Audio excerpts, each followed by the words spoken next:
Bismillahirrahmanirrahim. Assalamualaikum warahmatullahi wabarakatuh.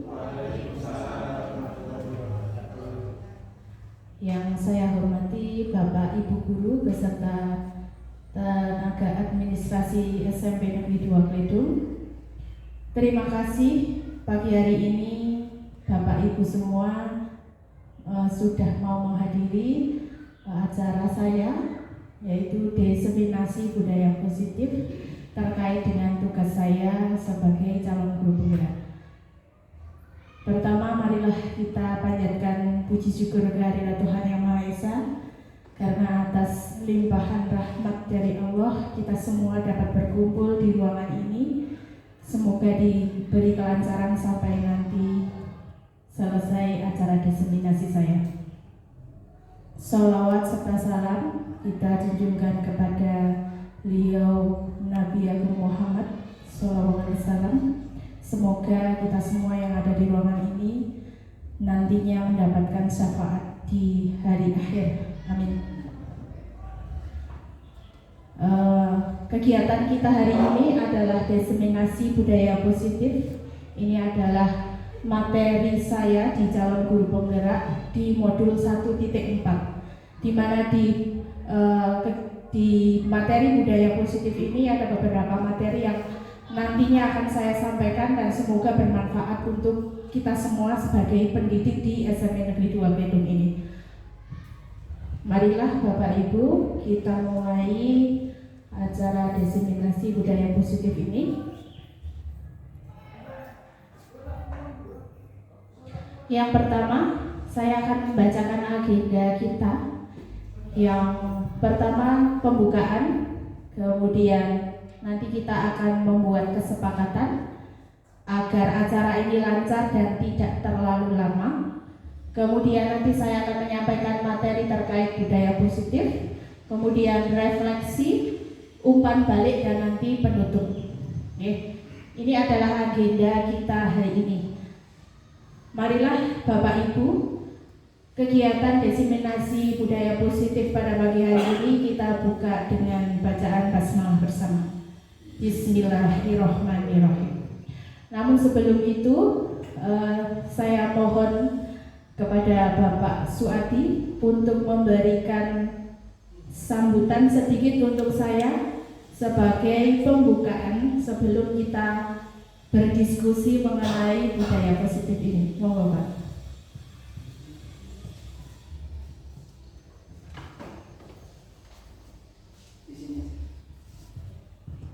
Bismillahirrahmanirrahim. Assalamualaikum warahmatullahi wabarakatuh.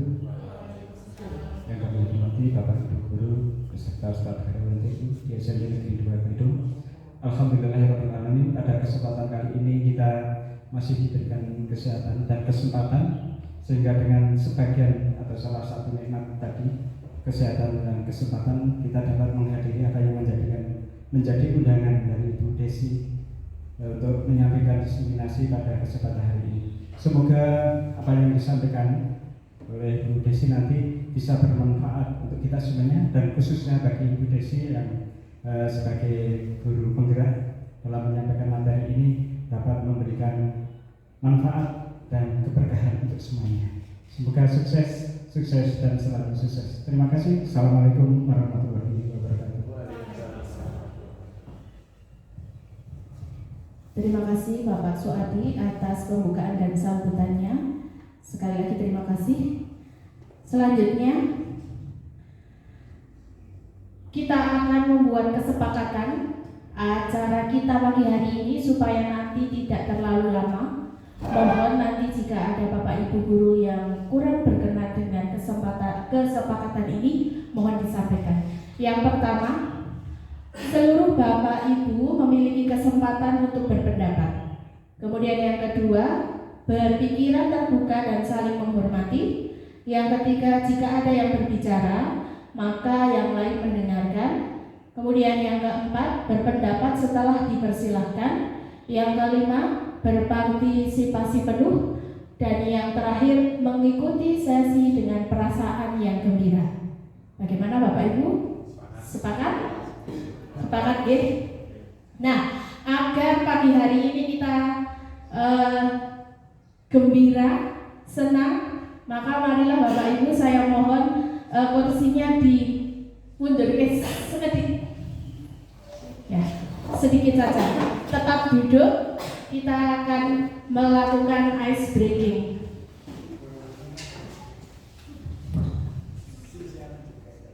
Sampun, saya nanti jajan Pak nomor ini. Marilah ikuti senam yang ada di layar agar nanti perasaan kita semakin gembira dan semangat mengikuti sesi diseminasi budaya positif ini.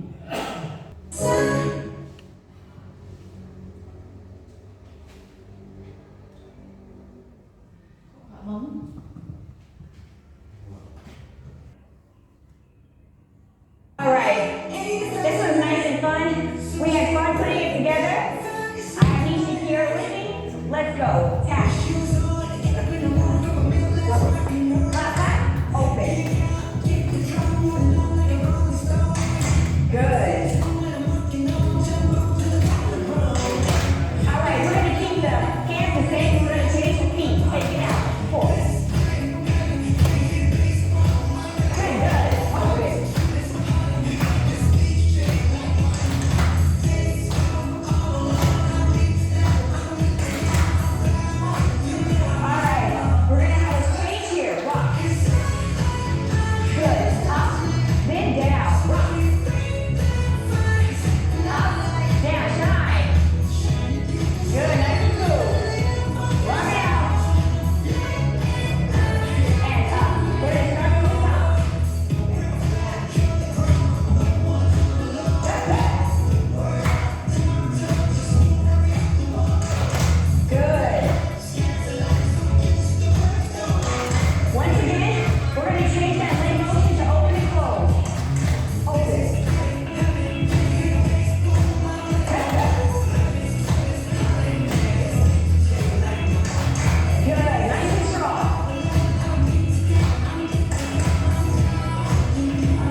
Sudah berkeringat ya?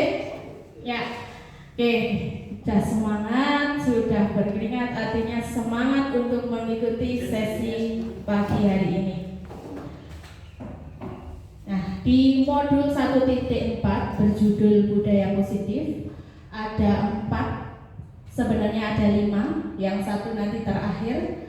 Yang pertama adalah berkaitan dengan perubahan paradigma, di mana perubahan paradigma itu terjadi dari stimulus respon menjadi teori kontrol atau pilihan. Kemudian nanti yang kedua tentang teori motivasi, hukuman, dan penghargaan. Yang ketiga, 5 posisi kontrol dulu. Dan Yang keempat, segitiga restitusi. Kemudian akan diakhiri dengan kesepakatan kelas. Nah, terkait dengan perubahan paradigma dari stimulus respon berubah menjadi teori kontrol atau pilihan. Coba Bapak Ibu, ada pertanyaan di sini, kita jawab bersama-sama. Siapa yang sesungguhnya memiliki kontrol terhadap murid? Siapa yang sesungguhnya memiliki kontrol terhadap murid? Dari Bapak Ibu ada yang mau menyampaikan? Oke, monggo Pak Agung. Selamat pagi, izin menyampaikan terkait siapa yang sesungguhnya mempunyai kontrol terhadap murid. Selain guru juga tentunya pegawai dan seluruh warga sekolah. Mungkin itu yang saya sampaikan. Terima kasih. Oke, terima kasih. Beri tepuk tangan untuk Pak Agung. Ya. Siapa yang sesungguhnya memiliki kontrol terhadap murid? Tadi Pak Agung menyampaikan Bapak Ibu guru beserta tenaga administrasi sekolah dan seluruh warga yang ada di sekolah. Ya, betul sekali. Tidak hanya Bapak Ibu guru, namun tenaga administrasi yang ada di sekolah atau warga, kecuali murid itu sendiri yang memiliki kontrol terhadap murid. Apakah seperti itu? Marilah kita lihat. Nah, Bapak Ibu, pahamilah jika kita ingin membuat kemajuan secara perlahan, sedikit demi sedikit, ubah dulu sikap kita. Namun, bila kita ingin memperbaiki cara-cara utama kita, maka kita perlu mengubah kerangka acuan kita. Bagaimana kita berpikir tentang manusia dan ubahlah paradigma Anda.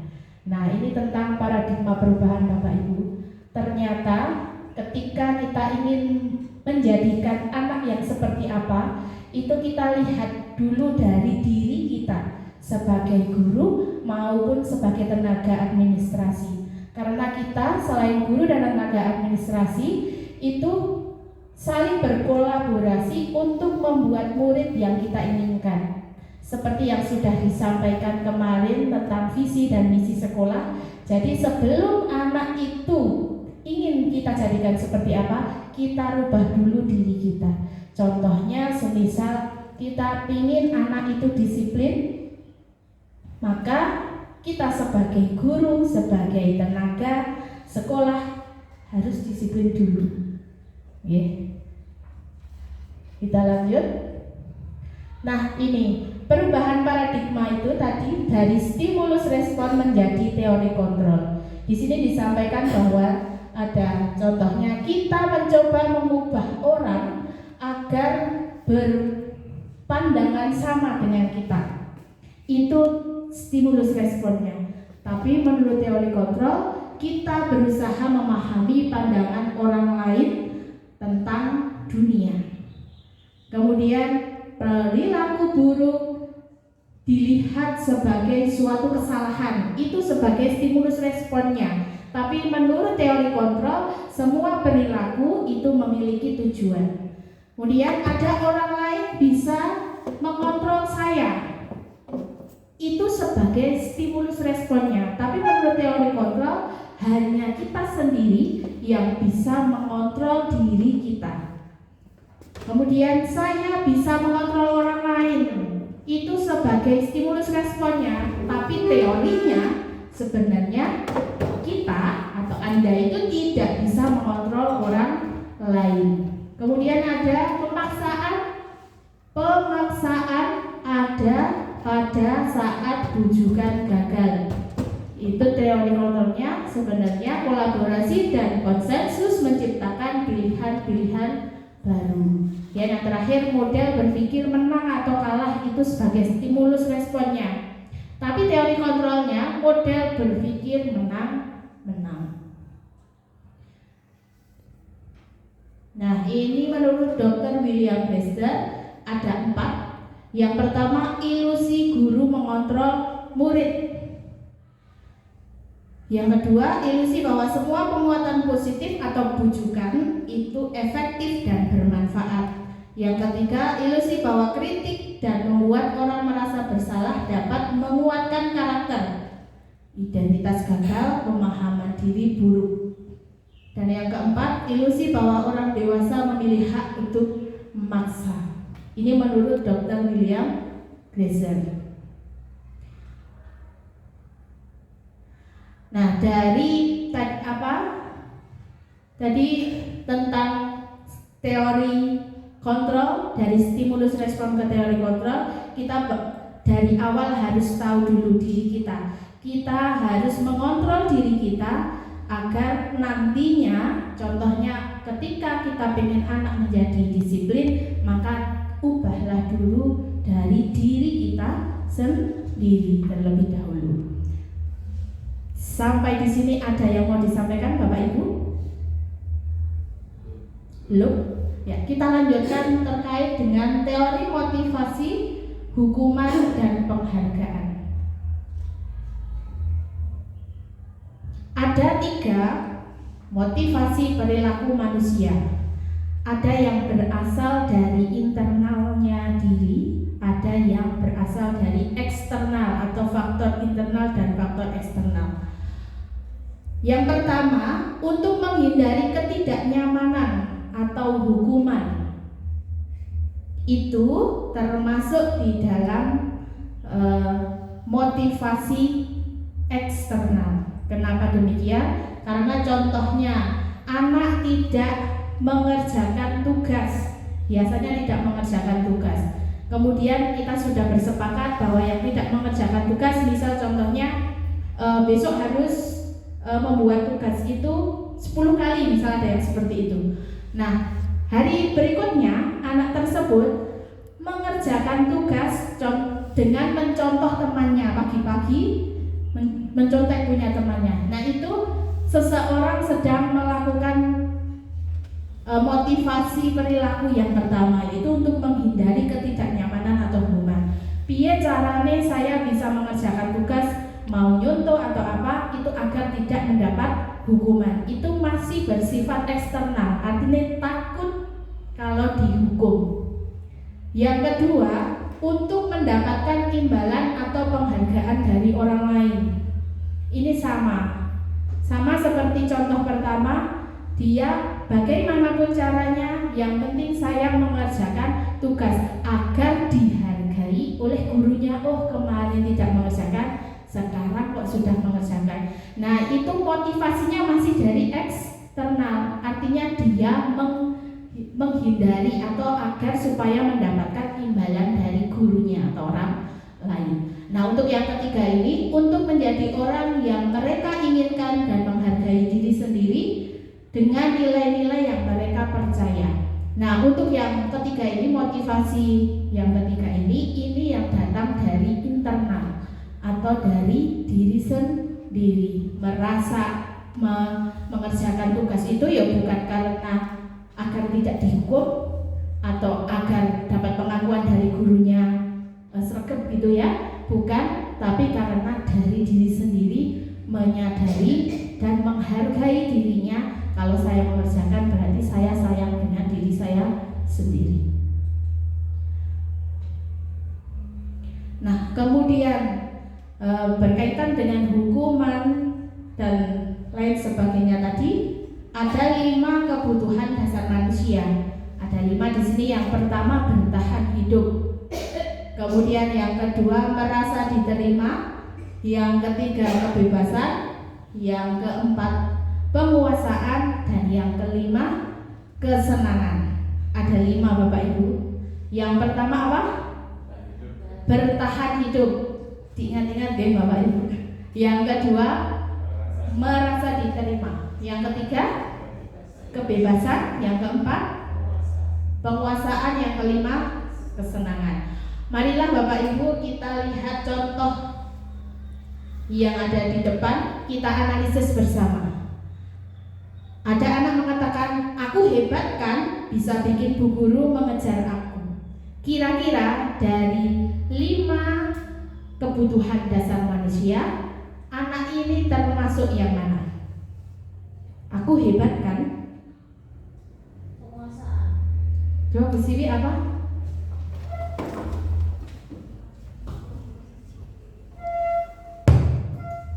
Kalau menurut saya dari kalimatnya ini, si anak ini ingin memenuhi kebutuhan hidupnya yang berupa penguasaan. Jadi dia diakui bahwa dia hebat.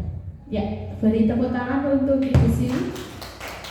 Terima kasih Bu Siwi ya, bahwa mengatakan saya hebat. Hebat kan saya, karena Bu Guru bisa mengejar saya. Itu sebagai apa? 5 kebutuhan dasar manusia sebagai apa? Untuk apa? Penguasaan, merasa hebat. Ada tulisannya ya, ada hebatnya.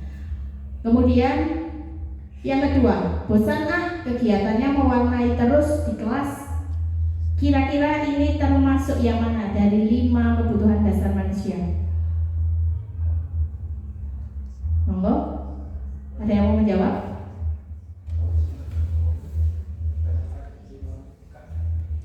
Oh, bukan yang tadi. Okay. Bosan Nah, ada kata bosan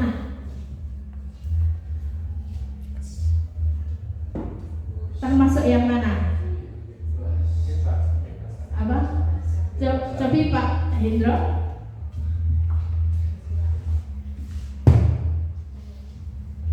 Kalau menurut saya masuk ke kebebasan anak-anak, mungkin merasa bosan, dia ingin bebas bermain atau kegiatan di luar seperti itu.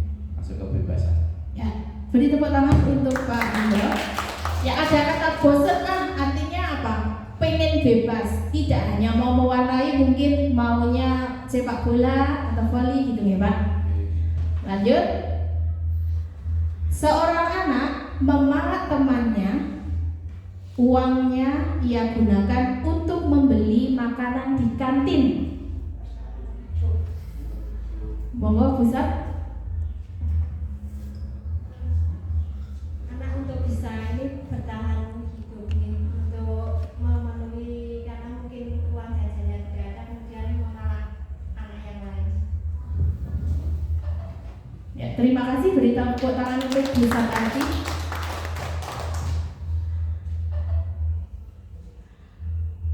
Kalau hanya memalak temannya itu mungkin kekuasaan, ya. Tapi karena di sini ada kata-kata uangnya itu digunakan untuk membeli makanan, berarti itu untuk bertahan hidup. Betul sekali Bu Sat.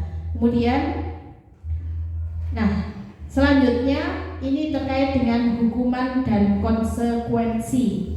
Apa itu hukuman dan apa itu konsekuensi? Nah, kecil-kecil sekali ya. Identitas gagal dan sukses. Identitas gagal di sini adalah hukumannya. Kemudian identitas sukses itu disiplin dengan cara melakukan konsekuensi atau restitusi. Contohnya, suatu yang menyakitkan harus terjadi. Itu ciri-ciri hukuman. Namun yang harusnya terjadi adalah suatu harus terjadi, itu konsekuensi. Kemudian restitusinya merupakan pilihan. Kemudian ada tidak nyaman untuk murid atau anak untuk jangka waktu panjang. Kalau hukuman begitu ya, dalam jangka panjang itu tidak nyaman untuk anak. Tapi konsekuensinya tidak nyaman untuk murid atau anak untuk jangka waktu pendek. Itu ciri-ciri dari konsekuensi. Kemudian restitusinya menguatkan untuk murid atau anak dalam jangka waktu yang panjang. Itu ciri-ciri dari restitusi. Kemudian murid akan merasa tersakiti. Itu ciri-ciri dari hukuman. Kemudian dari konsekuensinya murid dibuat tidak nyaman. Restitusinya murid akan mendapatkan penguatan. Kemudian perilaku pasif agresif meningkat, itu ciri hukumannya. Konsekuensi cirinya penguatan hanya bertahan dalam jangka waktu pendek. Kemudian untuk restitusi masalah terpecahkan. Kemudian kalau hukuman itu ciri-cirinya peraturan adalah titik-titik, kamu harus titik-titik. Nah, kalau konsekuensi apa peraturannya? Mampukah kamu melakukannya? Gitu. Kalau restitusi apa yang kamu yakini? Apa yang bisa kamu lakukan untuk memperbaiki masalah ini? Jadi antara hukuman, konsekuensi, dan restitusi, kalau di tabel ini identitas gagalnya hukuman. Artinya kita sebagai pendidik diharapkan tidak melakukan hukuman terhadap murid kita. Namun kita bisa melakukan konsekuensi atau restitusi. Meskipun di situ tulisannya identitas sukses itu ada konsekuensi dan restitusi, tapi yang paling terbaik dilakukan kepada anak adalah melakukan restitusi. Contohnya misal anak terlambat datang ke sekolah, tidak langsung ayo push up 1000 kali, keliling lapangan 100 kali, itu merupakan hukuman.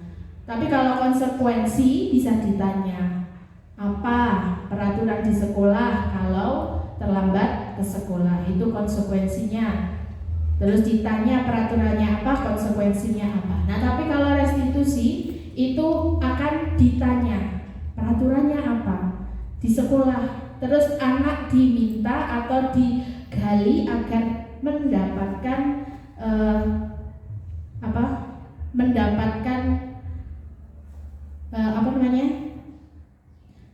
ketika anak terlambat itu agar anak bisa mencari solusi sendiri. Kira-kira kalau kamu terlambat, peraturan sekolahnya apa ya? Terus kamu harus bagaimana? Terus cara memperbaikinya bagaimana? Nah, jadi diharapkan Bapak Ibu guru di sekolah itu melakukan restitusi di sekolah ketika ada anak melakukan kesalahan. Nah, mari Bapak Ibu kita analisis bentuk hukuman atau konsekuensi di antara 3 contoh berikut ini. Yang pertama, lari mengelilingi lapangan basket 2 kali karena terlambat datang ke sekolah. Kira-kira ini termasuk hukuman atau konsekuensi? Hukuman, ya? Karena bersifat memaksa, ya? Kemudian yang kedua, membersihkan coretan yang dibuatnya di meja tulis. Hukuman atau konsekuensi, Mbak Marta? Ya, konsekuensi karena itu merupakan tindakan sendiri, dia harus membersihkannya sendiri. Lanjut yang ketiga, murid diminta push up 15 kali karena tidak memakai masker ke sekolah. Termasuk hukuman atau konsekuensi? Hukuman, ya. Masih ada lagi. Nah, mengganti kertas tugas teman yang telah dicoret-coret termasuk hukuman atau konsekuensi? Konsekuensi. Ya, karena itu dilakukan sendiri dan harus mengganti sendiri, ya. Kemudian mencatat 100 kali di buku. Kalimatnya saya tidak akan terlambat lagi karena datang terlambat ke sekolah. Termasuk hukuman atau konsekuensi, Bapak Ibu? Hukuman, ya, karena bersifat fisik, ya. Kemudian berjemur di lapangan basket pada jam istirahat kedua karena mengobrol dengan teman saat pelajaran. Hukuman atau konsekuensi? Hukuman, ya. Ini bersifat fisik juga. Masih ada 3. Murid diminta bertelanjang kaki sepanjang hari karena menggunakan sepatu berwarna putih atau tidak sesuai aturan. Termasuk hukuman atau konsekuensi? Hukuman atau konsekuensi ini? Hukuman, ya, karena juga bersifat fisik, ya. Karena kesalahan dia sendiri tapi ada di aturan sekolah. Kemudian berdiri di depan kelas dengan mengangkat satu kaki karena tidak dapat mengerjakan PR. Hukuman. Ya, yang terakhir, murid diminta bertelanjang kaki sepanjang hari karena menggunakan sepatu berwarna putih atau tidak sesuai aturan. Sama seperti tadi yang atas, hukuman. Nah, ini Bapak Ibu yang perlu kita garis bawahi panjang dan tebal sekali, bahwa ternyata ada kata-kata dihukum oleh penghargaan. Apa maksudnya? Di sini disampaikan dampak buruk penghargaan. Ternyata selama ini kita memberikan penghargaan terhadap anak itu juga ada dampak buruknya. Jangka pendek dan jangka panjang, dan itu tidak efektif, merusak hubungan, mengurangi kualitas dan ketepatan, mematikan kreativitas dan bersifat menghukum. Ternyata penghargaan itu juga bisa diartikan sebagai hukuman. Contohnya, ada satu anak namanya Dewi, di kelas pintar sekali, sama gurunya selalu dipuji-puji. Nah, ada anak namanya Dewa, itu juga pintar tapi jarang dipuji oleh gurunya. Nah, itu kadang kita memberikan penghargaan kepada Dewi yang pintar itu, yang dipuji terus, sementara yang Dewa pintar tapi tidak diberi pujian, itu akan memberi sebagai hukuman terhadap dewanya itu. Kenapa? Karena bisa jadi merasa ini loh, saya juga pintar, kenapa saya tidak dipuji. Jadi hati-hati Bapak Ibu guru, bahwa ketika kita memberikan penghargaan kepada murid itu terkadang itu juga bersifat sebagai hukuman terhadap murid-murid yang tidak mendapatkan penghargaan. Tunggu Bapak Ibu. Ada yang mau menyampaikan sebelum saya lanjutkan? Betul? Ya. Kita lanjutkan. Kalau tadi di awal kita harus memulai dari diri kita sendiri, kemudian melihat diri kepada anak, melihat apakah kita harus melakukan konsekuensi atau restitusi, kita juga harus melihat diri kita berada di posisi yang mana. Mari kita lihat video ini dengan sesama Bapak Ibu. Salam bahagia Ibu dan Bapak guru hebat. Dalam penerapan disiplin positif restitusi, salah satu program yang dikembangkan adalah 5 posisi kontrol. 5 posisi kontrol dalam restitusi adalah proses perjalanan seorang pendidik agar dapat mengenali dirinya. Pada video kali ini, kita akan membahas tentang 5 posisi kontrol yang dikembangkan oleh Diane Gosson dan contoh penerapannya.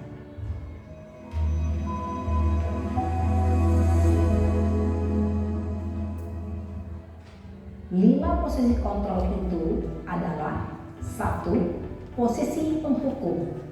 2. Posisi membuat merasa bersalah. 3. Posisi teman. 4. Posisi pemantau atau monitor. Dan 5. Posisi manajer. Untuk lebih memahami kelima posisi tersebut, mari kita saksikan kasus Naren yang terlambat hadir 20 menit di sekolah dan melihat bagaimana kelima posisi kontrol dalam menghadapi masalah tersebut.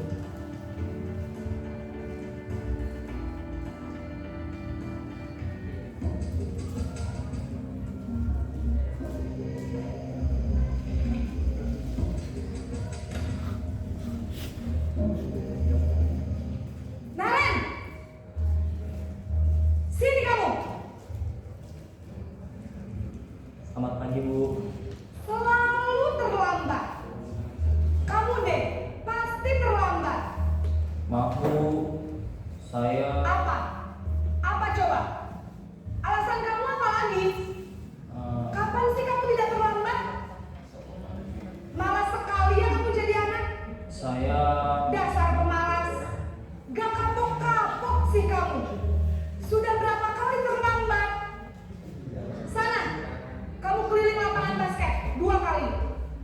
kenapa saya harus keliling lapangan basket, Bu? Kenapa? Kamu melawan ibu? Berani-beraninya jawab. Sudah terlambat, masih berani jawab pula. Sekarang, keliling lapangan basket 5 kali sekalian. Biar kapok. Cepat, pergi sana ke lapangan basket. Posisi penghukum biasanya berbicara dengan nada tinggi, menghardik, menunjuk-nunjuk, menyakiti, dan menyindir. Hukuman bisa berupa fisik maupun psikis. Ibu dan bapak guru hebat. Dampak yang terjadi pada murid ketika guru berada pada posisi penghukum adalah murid cenderung akan memberontak, bahkan menyimpan dendam.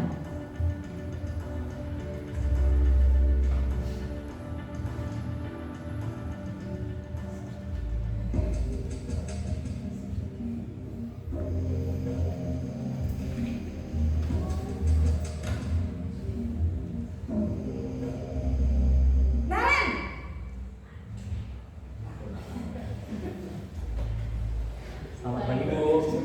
Naren, kamu kenapa terlambat lagi, nak? Ya Tuhan, Naren, kamu senang ya bikin ibu susah ya? Kalau kamu terlambat lagi, nanti ibu yang ditegur bapak kepala sekolah, nak. Disangka ibu tidak bisa membina kamu. Duh, gimana ini? Maaf, Bu.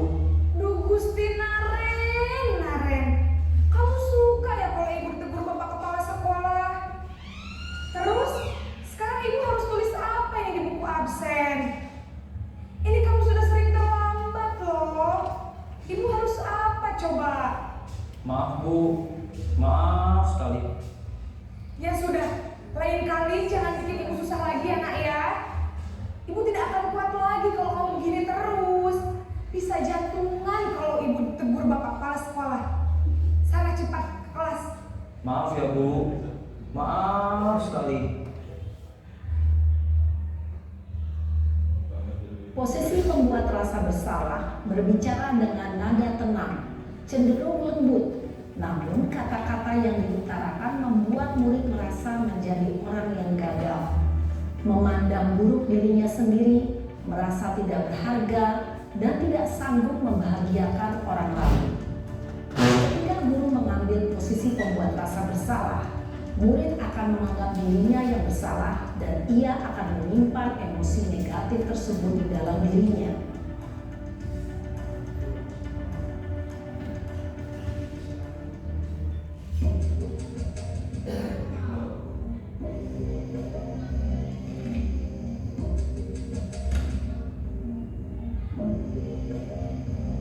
Naren!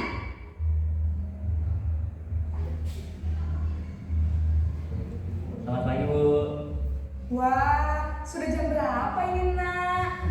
Terlambat lagi ya, sayang? Iya, Bu. Habis ibu saya lupa membangunkan saya, Bu. Kamu malah menyalahkan ibu kamu. Kamu bukannya anak yang larinya paling kencang. Kok terlambat sih? Iya, Bu.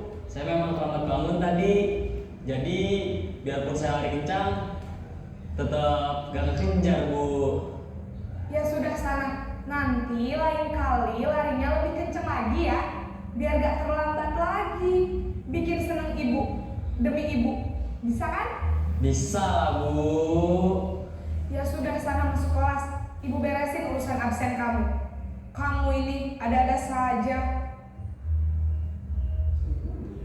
Dalam posisi teman, guru berbicara dengan nada suara ramah, akrab, cenderung bersenda gurau untuk menjaga suasana tetap santai.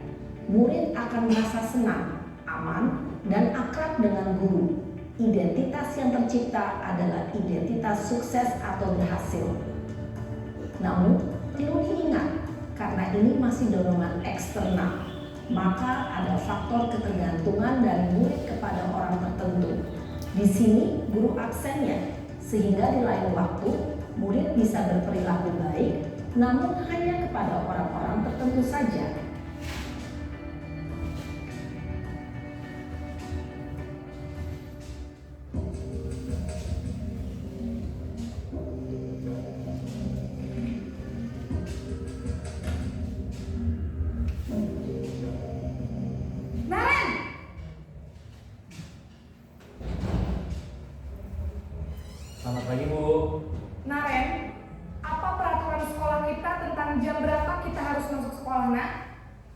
kita harus di sekolah jam 7, Bu. Iya betul, sekarang sudah jam 7.20. Naren sudah tahu konsekuensinya jika terlambat hadir. Paham, Bu. Saya harus tinggal kelas pas jam istirahat selama 20 menit. Iya benar, konsekuensinya demikian. Jadi nanti jam 9.30 pas istirahat, kamu harus tinggal di kelas, kerjakan tugas tambahan untuk ketertinggalan kamu, ya? Baik, Bu. Posisi pemantau mengandalkan penghitungan atau data untuk mengontrol murid. Guru mengarahkan murid berdasarkan peraturan dan konsekuensi. Seorang pemantau menunjukkan bahasa tubuh dan ekspresi wajah yang datar dan cenderung formal.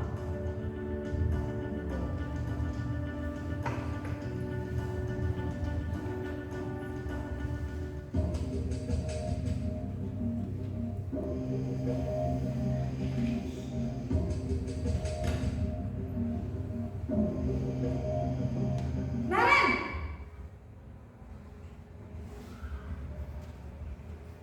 Selamat pagi, Bu. Selamat pagi Naren. Maaf, Bu. Saya terlambat. Iya, sekolah masuknya jam 7, sekarang sudah jam 7.20. Jadi sekarang bagaimana ini Naren? Maaf, Bu. Saya lupa setel alarm saya semalam. Baiklah, menurut kamu, keyakinan sekolah yang mana yang perlu kamu tingkatkan? Menghargai diri sendiri dan orang lain mungkin, ya, Bu. Setuju. Jadi, apakah Naren meyakini prinsip saling menghormati tersebut? Iya, Bu. Saya meyakininya. Apakah Naren bersedia memperbaiki masalah keterlambatan ini? Bersedia, Bu. Bagaimana kamu akan perbaiki masalah keterlambatan ini? Saya akan coba untuk tidak lupa menyetel alarm saya, Bu.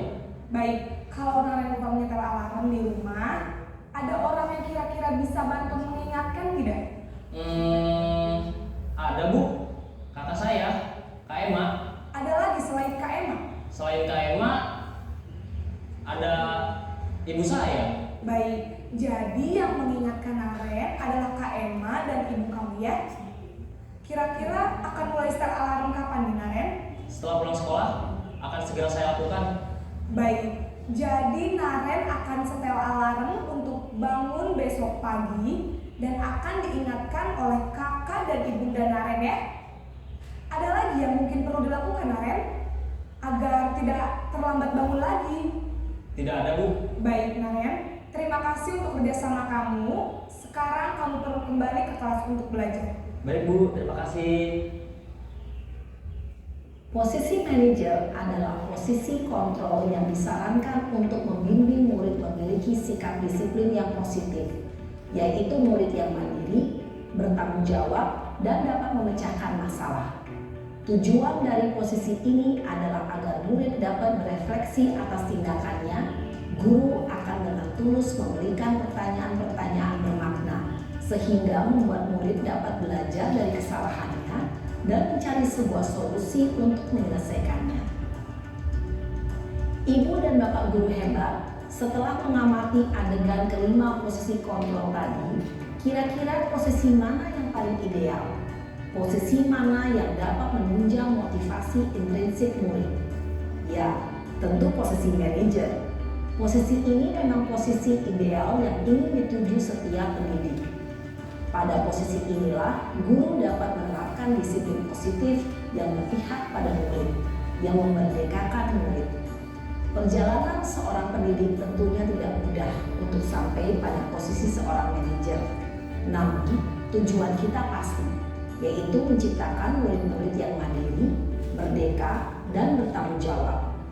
Semoga penggambaran 5 posisi kontrol yang telah diperlihatkan ini dapat menjadi ajang refleksi bagi kita semua, agar dapat terus mengasah dan menerapkan disiplin positif yang memerdekakan murid. Mari terus berlatih dan bersemangat. Selamat menerapkan. Salam dan bahagia Ibu dan Bapak guru hebat.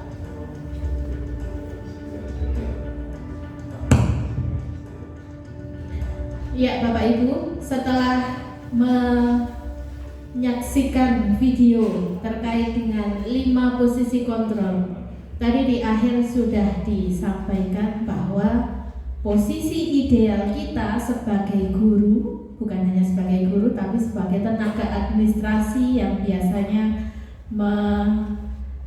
memegang absen anak ketika pagi, sama ya kita warga sekolah sebagai pendidik dan tenaga pendidik, itu posisi yang idealnya adalah di posisi manajer. Namun memang kita perlu belajar untuk sampai di posisi manajer. Apakah Bapak Ibu ada yang sudah sampai di posisi manajer?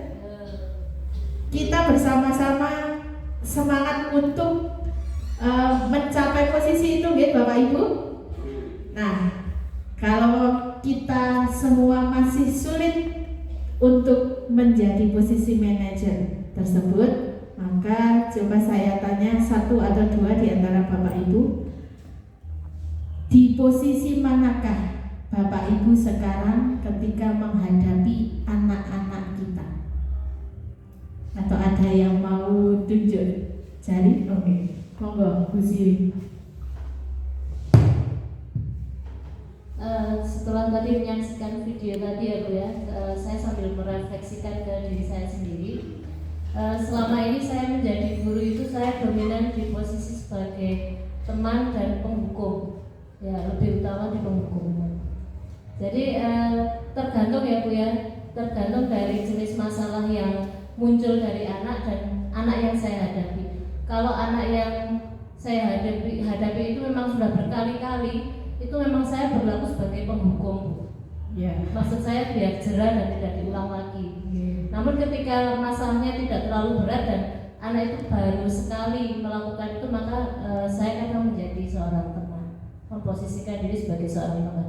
Nah, mungkin dari tayangan itu memang luar biasa ketika seorang guru bisa menjadi posisi manajer, tapi tidak semudah membalikan telapak tangan. Karena yang kita hadapi itu kan real, anak-anak itu benar-benar dinamis dengan masalahnya, dengan kepribadiannya, dan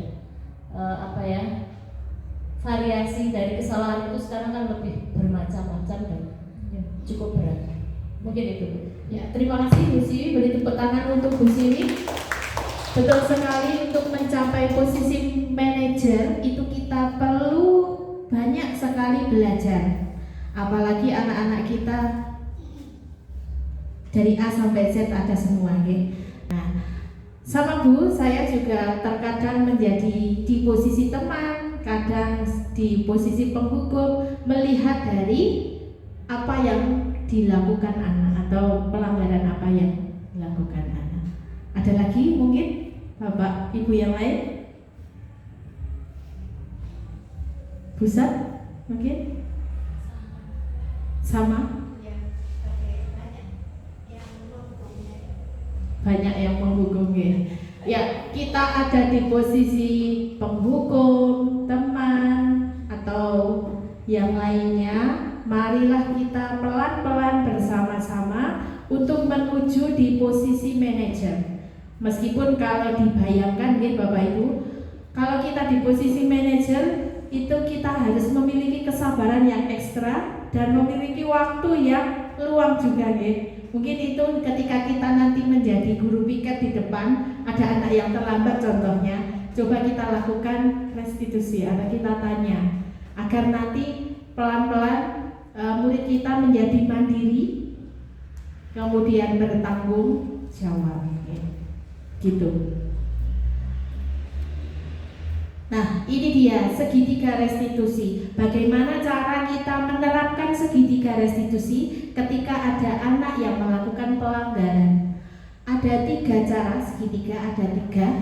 Namun sebelumnya definisi sendiri dari segitiga restitusi adalah proses menciptakan kondisi bagi murid untuk memperbaiki kesalahan mereka, sehingga mereka bisa kembali kepada kelompok mereka dengan karakter yang lebih kuat. Restitusi juga merupakan proses kolaboratif yang mengajarkan murid untuk mencari solusi untuk masalah mereka. Artinya segitiga restitusi ini adalah upaya kita menjadikan anak yang mandiri, mencari solusinya sendiri dan bertanggung jawab atas apa yang mereka lakukan. Nah, ini adalah 3 cara. Yang pertama adalah menstabilkan identitas.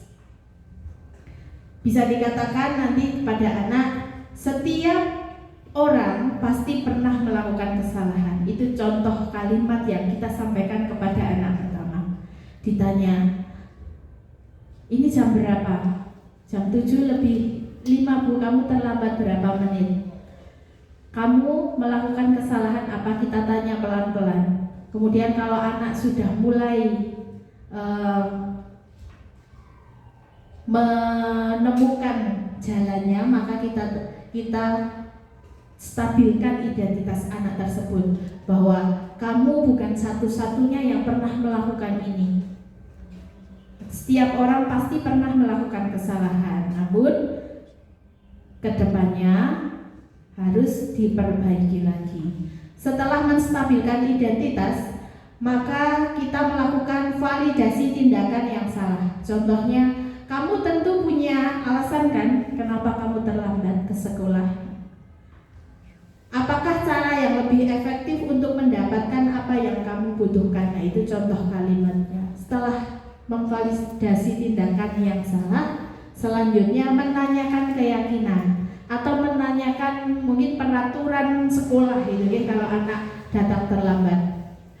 Keyakinan sekolah atau peraturan sekolah yang mana yang kamu langgar? Kok sudah jam 7:05 kamu baru masuk ke sekolah? Kamu ingin menjadi orang yang seperti apa toh? Nah, itu disampaikan di menanyakan keyakinan. Tujuannya agar nanti anak bisa menemukan solusinya sendiri. Terus mau bagaimana agar kamu tidak terlambat lagi? Seperti tadi di video yang terakhir ya, sebagai manajer itu melakukan restitusi terhadap anak yang terlambat ke sekolah. Ini adalah 3 cara melakukan segitiga restitusi. Nah, ini contohnya untuk menstabilkan identitas. Guru bisa berkata, berbuat salah itu hal yang manusiawi. Tidak ada manusia yang sempurna. Kemudian Bapak Ibu juga pernah salah. Kamu pasti bisa menyelesaikan masalah ini kan? Bapak Ibu tidak tertarik untuk mencari tahu siapa yang benar, siapa yang salah. Bapak Ibu tertarik untuk menyelesaikan masalahnya. Kemudian kalau kamu menyalahkan dirimu sendiri terus-menerus, apakah kamu bersikap baik pada dirimu sendiri? Nah, ini contoh kata-kata menstabilkan identitas di penerapan segitiga restitusi. Kemudian untuk memvalidasi kesalahan, contohnya ada, kamu bisa saja kan melakukan hal yang lebih buruk, tapi kamu tidak melakukannya kan? Itu contoh guru ketika melakukan validasi kesalahan. Kemudian kamu pasti punya alasan kan mengapa melakukannya? Apa yang penting bagi kamu? Kamu boleh tetap berusaha menjaga sikap itu, tapi tambahkan sikap yang lain yang baru. Apakah kamu bisa melakukan dengan lebih baik lagi besok? Nah, itu adalah contoh kata-kata yang disampaikan guru terhadap murid ketika melakukan validasi kesalahan. Yang terakhir, ketika menanyakan keyakinan, berikut adalah kata-kata yang bisa kita berikan kepada anak. Apakah nilai yang kita percayai di kelas atau di sekolah kita? Nilai-nilai universal apa yang telah kita sepakati? Kamu ingin jadi anak yang seperti apa?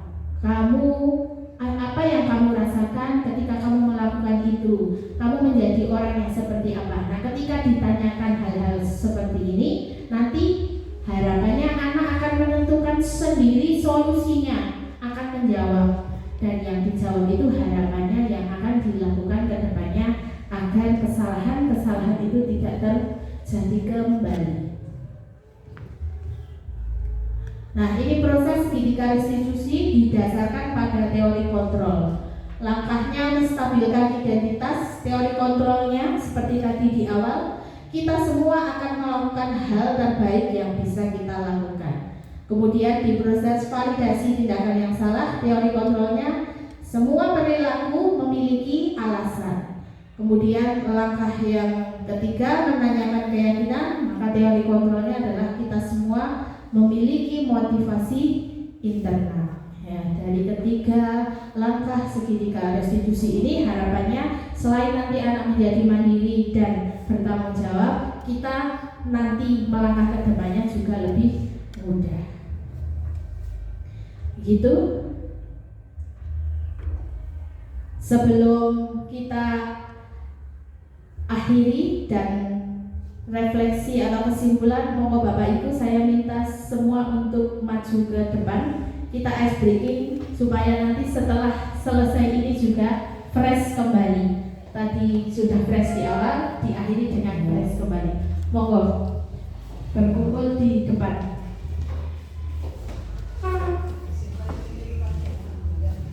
Kita akan melakukan ice breaking.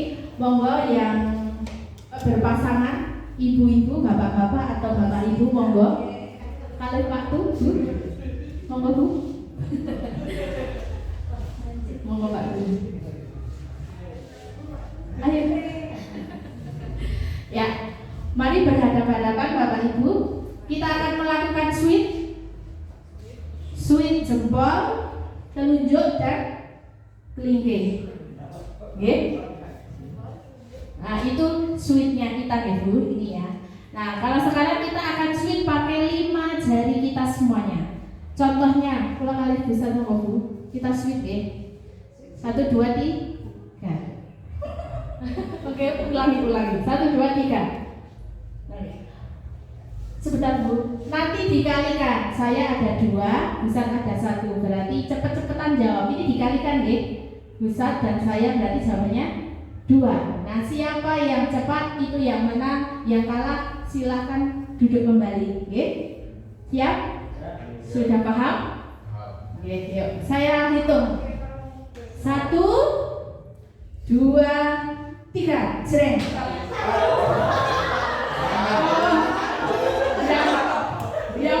Yang kalah silahkan duduk. Yang menang bertemu lagi. Ya, ayo. Siapa yang menang? Oh ya, ayo. Nah, ini yang menang siapa? Oh ya, aku nanti ya terakhir, oke? Ayo, mulai. 1, 2, 3.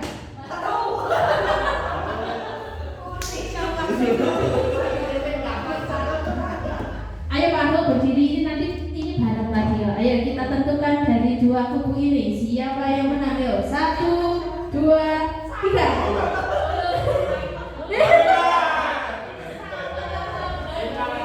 Siapa yang menang? Ya ayo. Mbak, ya yang kalah yang duduk. Ayo Mbak Mata sama Pak Atul. Ayo. Ayo putih-putih. Siapa yang menang? 1, 2, 3. Jreng. Ulangi lagi. Yuk. 1, 2, 3.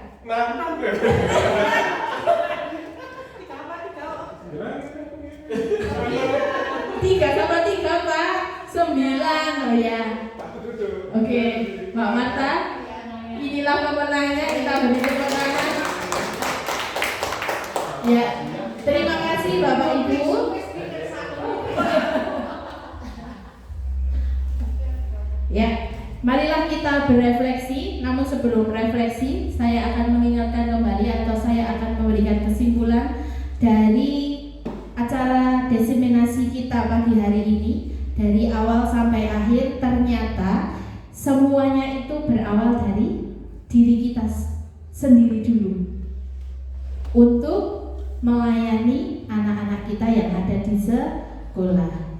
Dari tadi contohnya 5 teori kontrol, kemudian 5 posisi kontrol, 5 kebutuhan dasar manusia. Itu sebenarnya kan dari diri kita sendiri dan di lingkungan sekolah kita. Maka sekali lagi marilah Bapak Ibu kita memulai dari diri kita untuk menjadi yang lebih baik untuk anak-anak kita, dan kita mencoba untuk sampai di posisi manajer ketika menghadapi anak melakukan kesalahan. Oke. Hindari hukuman untuk anak. Oke, mari kita bersama-sama. Oke, Bapak Ibu, saya minta tolong jawab 2 pertanyaan di depan.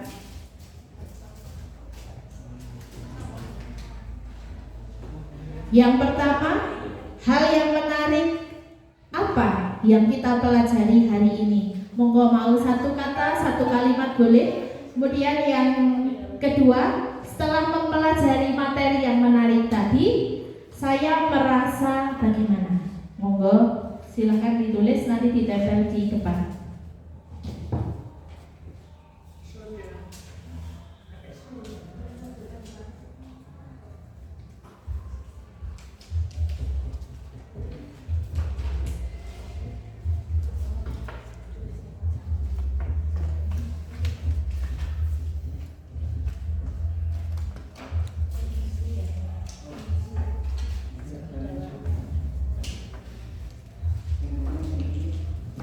Hal menarik apa yang sudah Bapak Ibu pelajari hari ini?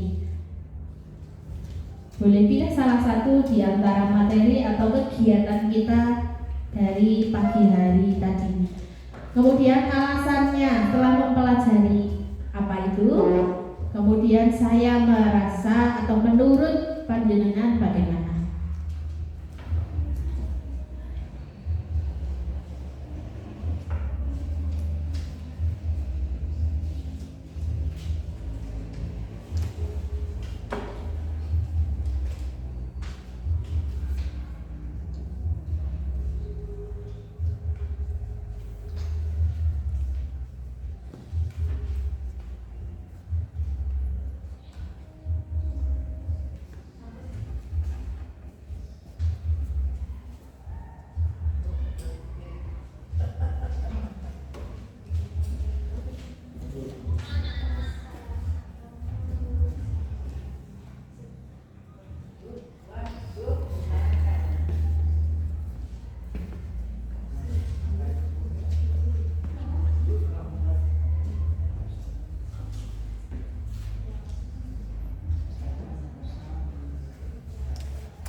Ya, terima kasih. Saya akan coba bacakan.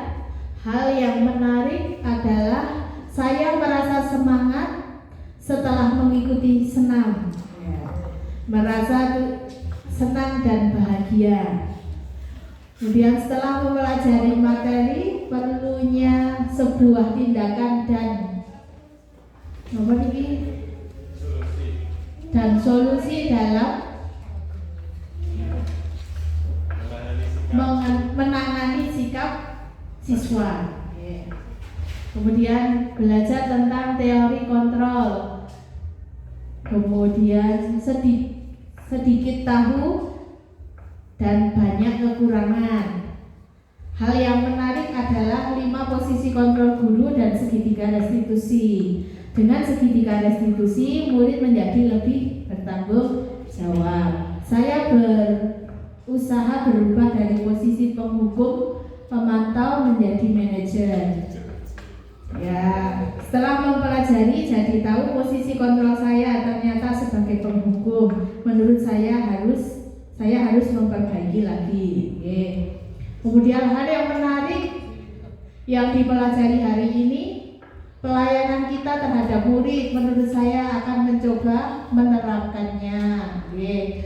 Saya merasa tertantang apabila ada anak yang melakukan kesalahan berat dan penasaran bagaimana cara menangani anak tersebut dengan cara posisi manajer. Yang menarik adalah teori kontrol. Setelah belajar teori kontrol, saya merasa masih banyak yang harus saya perbaiki dalam menangani murid. Ya, tepuk tangan untuk kita semua Bapak Ibu. Terima kasih, ternyata yang saya sampaikan betul-betul, semoga betul-betul nanti diterapkan di sekolah kita. Yang tadinya penghukum menjadi manajer, bagaimana caranya kita melakukan segitiga restitusi. Oke, masih ada satu lagi, mohon berikan saya umpan balik satu lagi, tapi nanti akan saya baca secara pribadi, tidak saya sampaikan. Monggo, tuliskan umpan balik terhadap saya di dalam kegiatan desiminasi hari ini.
Ya Bapak Ibu, terima kasih atas umpan baliknya. Nanti saya baca secara pribadi.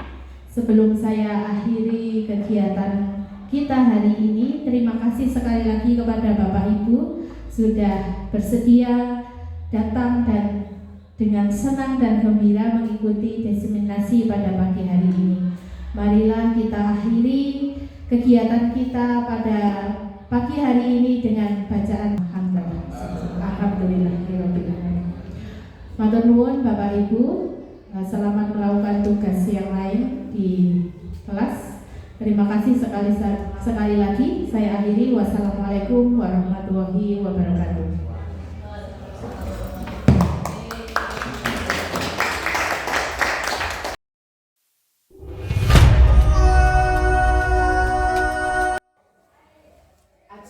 Tadi Ibu mendapat laporan dari guru pikir. Katanya kamu sering terlambat ya? Iya Bu. Menurut ingatan kamu, sudah berapa kali kamu terlambat? 6 kali. Sering terlambat itu termasuk apa? Kesalahan Bu. Ya baik Ajeng, setiap orang itu pasti punya kesalahan dan pernah melakukan kesalahan. Yang terpenting adalah kamu mau belajar dari kesalahan itu dan mau memperbaikinya. Nah sekarang ikutan kamu pasti punya alasan kenapa kamu datang terlambat kan? Kenapa kamu sering terlambat? Saya sering main HP sampai malam Bu, jadi saya malas bangun. Oke, sekarang coba kamu ingat kembali keyakinan kelas kita. Nah, kalau terlambat itu sesuai dengan keyakinan kelas kita atau tidak? Tidak Bu. Nah, menurut kamu keyakinan kelas yang mana yang sudah kamu langgar? Disiplin sih. Menurut kamu disiplin itu penting? Mungkin Bu, saya jadi bisa menghargai waktu dan bisa tambah lagi. Sekali. Saya mohon maaf ya karena saya sedikit lambat. Iya, oke Ajeng, kamu sudah melakukan hal yang baik dengan cara meminta maaf. Tandanya kamu sudah menyesalinya kan? Iya Bu. Kalau begitu, bagaimana cara kamu agar kamu tidak terlambat lagi? Saya akan memperbaiki janji saya dengan cepat agar tidak malas lagi ketika harus bangun pagi jadi saya tidak terlambat lagi. Oke, berarti kamu sudah menentukan solusinya ya.